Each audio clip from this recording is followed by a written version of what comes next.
Oke, kembali lagi di acara Bincang-Bincang Sejarah. Ketemu lagi dengan aku, Liasri Andini, sebagai host di acara ini. Nah, di acara kali ini aku kedatangan rekan-rekan dari tim belajar sejarah yang datang dari SMAN Negeri 4 Garut. Silahkan perkenalkan diri kalian. Perkenalkan, nama saya Lutfio Khairul Anam. Halo, perkenalkan nama saya Tian Munggaran. Perkenalkan, nama saya Fajri Hadiansah. Perkenalkan, saya Siti Madesa. Halo, perkenalkan saya Siska Widya Pratili. Saya Dendra. Nah, oke. Terima kasih telah datang ke acara kali ini. Nah, di acara kali ini kami akan membahas tentang politik apartheid di Afrika Selatan. Nah, untuk sesi kali ini kami akan berbincang-bincang tentang apartheid. Nah, di kali ini kami akan ngebahas mengenai bagaimana awal mula munculnya apartheid, kemudian bagaimana apartheid ini berjalan, dan yang terakhir bagaimana warga Afrika Selatan untuk menumpas atau melawan sistem apartheid. Langsung aja ke pembahasannya. Jadi gimana sih awal mulanya muncul sistem apartheid itu? Nah, jadi pada awal abad ke-20-an, sistem apartheid ini muncul oleh bangsa Belanda, di mana bangsa Belanda sudah mulai menetapkan politik ini. Lalu, bangsa Belanda mulai memasuki kawasan Afrika Selatan hingga Afrika Selatan memiliki politik dan menanamkan politik apartheid di negaranya sendiri. Kalau dibahas lebih lanjut, awal mula terjadinya atau titik cikal bakal munculnya politik apartheid adalah karena perbedaan warna kulit Belanda dan Afrika Selatan itu sendiri. Seperti yang kita ketahui bahwa Belanda berkulit putih dan Afrika Selatan berkulit hitam. Oke. Terus untuk munculnya apartheid itu berjalannya kayak gimana sih? Kalau itu karena politik ini sudah ditetapkan dan mulai terjadinya diskriminasi antara pihak orang yang berkulit putih dan berkulit hitam. Jadilah politik ini mulai ditetapkan karena pada saat itu Afrika Selatan sudah menjadi Uni Afrika Selatan yang berrepublik forward. Oke. Terus setelah itu? Nah, pada tahun 1948, kata apartheid menjadi umum dalam politik Afrika Selatan. Ini melalui semua ini, mayoritas kulit putih mulai menentukan batas-batas terhadap mayoritas kulit hitam. Pada undang-undang pertama, undang-undang larangan perkawinan campuran, ini bertujuan untuk menjaga kemurnian ras kulit putih. Nah, jadi kalau lebih rincinya mungkin batasan antara orang yang berkulit putih dengan orang yang berkulit hitam, padahal orang yang berkulit putih ini adalah pendatang di kawasan Afrika Selatan, seperti itu. Oke, jadi mungkin yang buat undang-undang itu adalah undang-undang yang dibuat untuk membatasi antara orang-orang berkulit putih dan orang-orang berkulit hitam untuk menjaga kemurnian orang-orang kulit putih. iya. Oke, terus yang selanjutnya apa sih perlawanan dari atau adakah perlawanan dari warga-warga Afrika Selatan?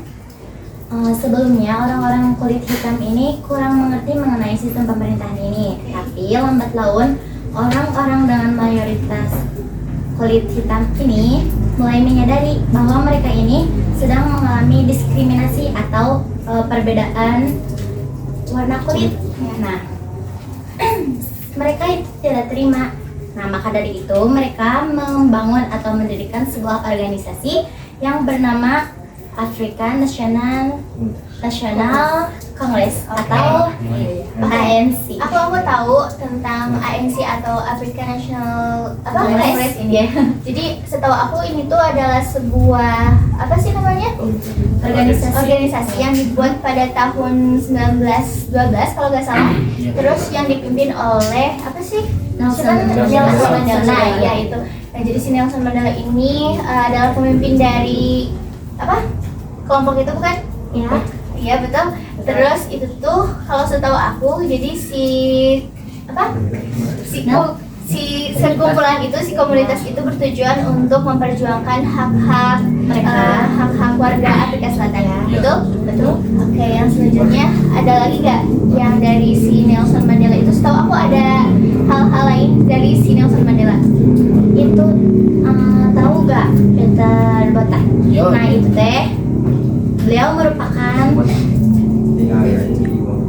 merupakan gubernur atau jenderal dari VOC. Nah VOC ini kan Itu kan apa sih? pemimpin apa ya? Belanda. Oh, Itu iya. orang Belanda. Jadi kan Belanda. bangsa Belanda ini karena menjajah Afrika dan siapa tadi? Peter Peter Botha. Jadi dia tuh menentang keras nih, menumpas semua yang memberontak. Nah gitu.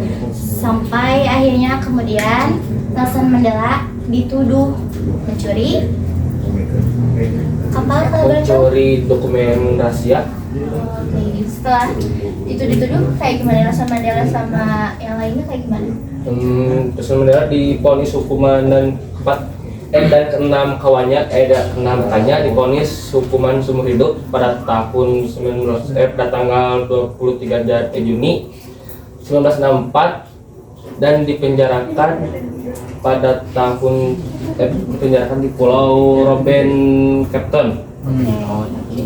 Terus si Nelson Mandela itu bebas atau enggak sih? Nah, setelah pembebasan tokoh karismatik Afrika Selatan yaitu si Nelson Mandela pada tahun 1990 dibebaskan dari penjara Victor Verster. Mandela dibebaskan. Setelah itu banyak wartawan-wartawan luar negeri hingga mancanegara yang menyoroti kasus itu tentang keluarnya si siapa? Nelson Mandela. Nelson Mandela. Ya. Dan pada tanggal 10 Mei 1994 Nelson Mandela ditetapkan sebagai puncak dari perjuangan rakyat Afrika Selatan dan pembebasan kaum putih. Kemenangannya dalam pemilihan demokratis dan multirasial pertama kali sepanjang 340 tahun setengah. Oke. Jadi kesimpulannya yang aku dengar ya dari kalian, jadi si sistem apartheid ini dibuat oleh orang-orang yang berkulit putih untuk menjaga apa nama tadi teh? Kemurnian Untuk menjaga negara. kemurnian dari si orang-orang yang berkulit putih itu. Kemudian ada juga peran si siapa Nelson Mandela sebagai orang yang memperjuangkan hak-hak warga negara berkulit hitam. Berkulit hitam. Oke. Terus tadi tuh apa ya? Tadi tuh si Nelson Mandela itu sempat dipenjara, kemudian si Nelson Mandela berhasil dibebaskan. Tapi setahu aku si Nelson Mandela setelah itu tuh berhasil menjadi presiden ya, kalau nggak salah jadi presiden. Iya. Oke. Nah setelah pembahasan tadi mungkin ada yang bisa sedikit mengulas tentang sistem apartheid yang tadi. Saya akan sedikit memaparkan tentang politik apartheid di Afrika Selatan. Kegiatan rasisme ini sering terjadi sampai sekarang karena apa sih? Mungkin karena orang-orangnya juga ya, karena kan perbedaan warna kulit antara kulit putih dan kulit hitam. Meskipun kita tidak apa sih nggak segelap itu, tapi tetap terjadi rasisme juga masih sih di kalangan kita. Itu mungkin ya. Politik apartheid juga ada undang-undangnya loh. Wah. Oh iya. Apa undang-undangnya? Undang-undangnya itu ada 3. Yang ke-1 adalah land act. Land act adalah larangan bagi warga kulit hitam untuk bertempat tinggal. Yang kedua adalah grup Aris Act. Grup alias X kali ya.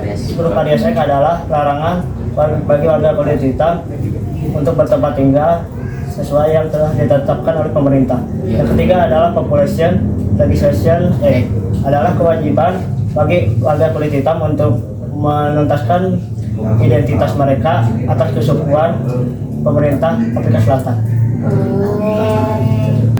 Oh, kalau secara singkatnya mungkin itu jadi ada batasan antara orang berkulit hitam untuk bertempat tinggal di negaranya sendiri, seperti batasan atau ditempatkan di tempat-tempat terpencil ataupun kosong. Mungkin secara singkatnya undang-undang isinya itu ya, kan?